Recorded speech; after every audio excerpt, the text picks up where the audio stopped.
Smoke and fire engulfed a mosque in the capital. Thousands took to the streets despite an internet blackout that has sparked fears the regime will initiate a bloody crackdown now that there's less chance the proof will reach the outside world. Since late December 2025, Iran has been gripped by one of the most intense protest movements in its modern history. What began as demonstrations over economic hardship, skyrocketing inflation, unemployment, rising food prices, and the collapse of the Iranian rial rapidly evolved into broad anti-government protests, with many Iranians calling for systemic political change and an end to clerical rule.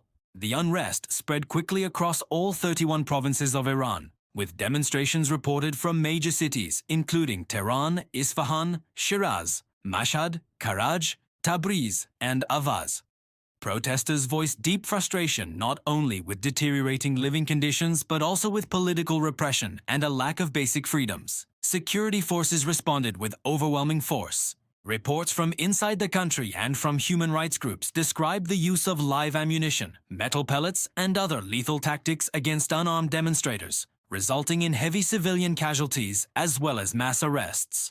Estimating the true number of deaths has been challenging because of intense government information controls, but multiple sources now indicate Iran's government has released an official figure of approximately 3,117 people killed during the protests. Human rights groups such as the US-based human rights activists news agency, Hrana, have documented over 5,000 verified deaths, including demonstrators, security forces, bystanders, and minors, while noting thousands more remain under investigation. Other reports and internal accounts from healthcare professionals and activists suggest the toll may be far higher, with tens of thousands killed in some estimates. The wide range of figures reflects how difficult it has been to independently verify casualties due to restricted communications and information blackouts. In a significant escalation of control measures, Iranian authorities imposed a nationwide internet shutdown on January 8, 2026, cutting access almost entirely and blocking global connectivity.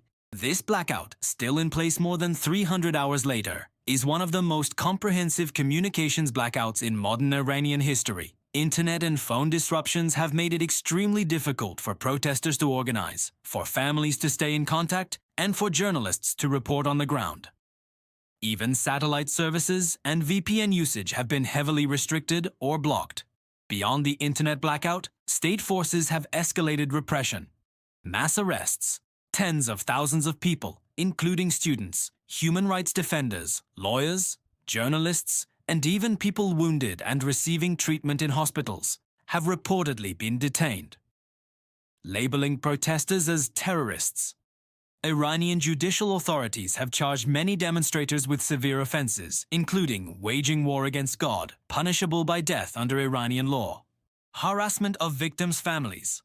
Families of those killed have been intimidated and pressured, signaling a broader attempt to suppress dissent and erase accountability. Among notable cases used to highlight the regime's harsh penalties, Irfan Sultani, a 26-year-old protester, was reportedly sentenced to death in early January, a sentence that drew international condemnation and became emblematic of Iran's repressive legal response. Independent reports also detail specific violent confrontations, including documented massacres in places like Rasht and Fardis, where security forces allegedly opened fire on protesters in market areas and residential neighborhoods during key days of the crackdown.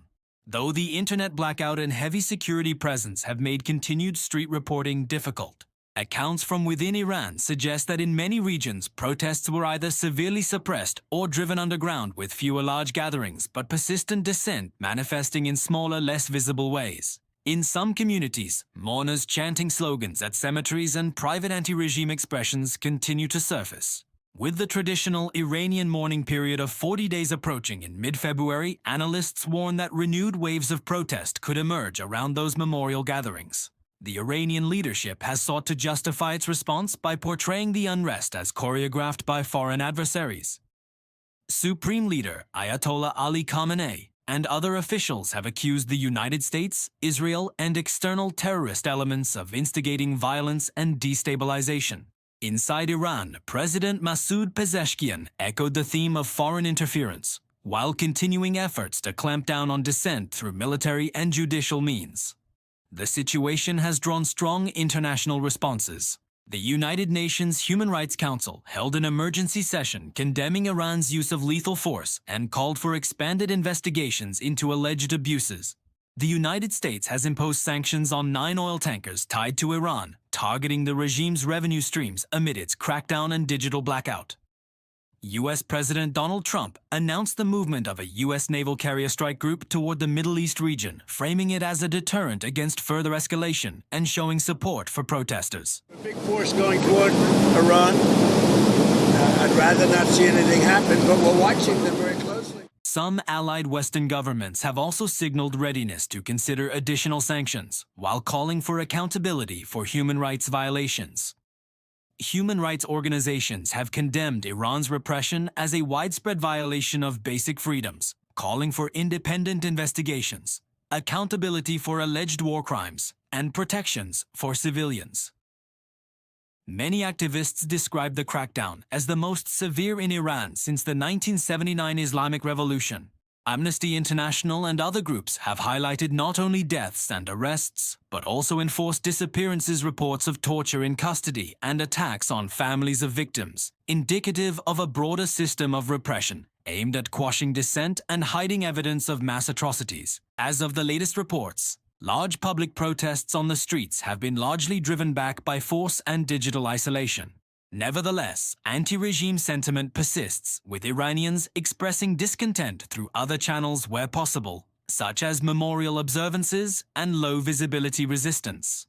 International scrutiny continues to grow, with human rights bodies and foreign governments pushing for accountability, even as Iran insists its response was justified and blames external enemies. Many analysts see this crisis as a potential turning point in Iran's political trajectory, where economic grievances have transformed into a broader demand for systemic reform. Testing the resilience of the regime and the patience of the Iranian people, the story in Iran is still unfolding. What began as protests driven by economic despair has evolved into a national uprising met with one of the most violent crackdowns in decades. With communication lines cut and conflicting death tolls, ranging from official figures in the low thousands to activist estimates potentially exceeding tens of thousands, the human cost remains difficult to fully quantify.